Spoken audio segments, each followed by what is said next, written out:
Жатыр ғой көкбөрі, халықаралық көкбөрі деген бір тобымыз бар. Құдайға тоба. Кеше жаңарып жатырмыз. Азияны былай қойдық та, Испаниядан да ақындарды қабылдадық. Бәрі бір-бірімен әйтеуір переводпен неге сонымен сөйлесіп отыр. Құдайға тоба. Қазір сәл қанатымыз жайылды. Ал енді сол мынау сөзін оқымай-ақ қояйын, бірақ ішінде жақсы сөздері бар. Розаға дегенде сөйтіп сенсің ғой, саған жазылған осыны қабылдап қой. Мен уақытамайын деп жатырмын да просто. Ал енді мынау менің кеше 70-ке толғанда «Жеті бел» деген бір кітап шығарып едім. Лағай қарап отырсам, Роза қыз деген өлең бар екен ішінде. Соны енді сіздерге оқып берейін. Сонымен өзі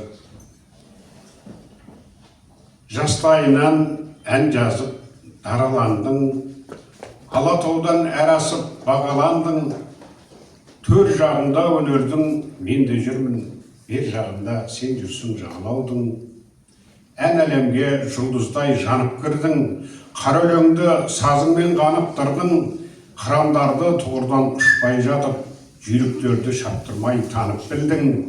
Сәуле шашып, әнің тұр сазы тұғырда, азды болса саз жаздың аз ғұмырда, көптігінде емес ау сөз әлемі, бағалары әр әннің мазмұнында.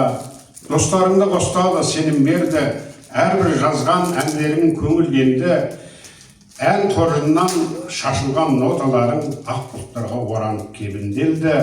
Еңлік гүлдеді жыр жамалың, әнге айналды менің де нұр жамалым. Шет елдерден есімің шет қалмасын, ақын болсын дәммендей бір жаманым деп жазылған екен.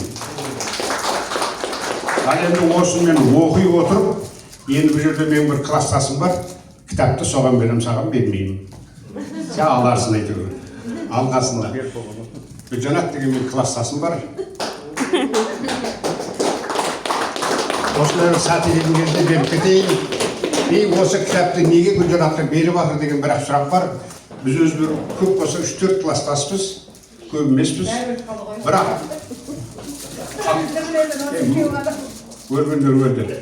Бірақ класстастың бәріне ән жазғанда, маған бір ән жазбаған әлі. Міне есіне енді түсті. Мүмкін мұнан ішін табылып қалар, солай ниет жасайық.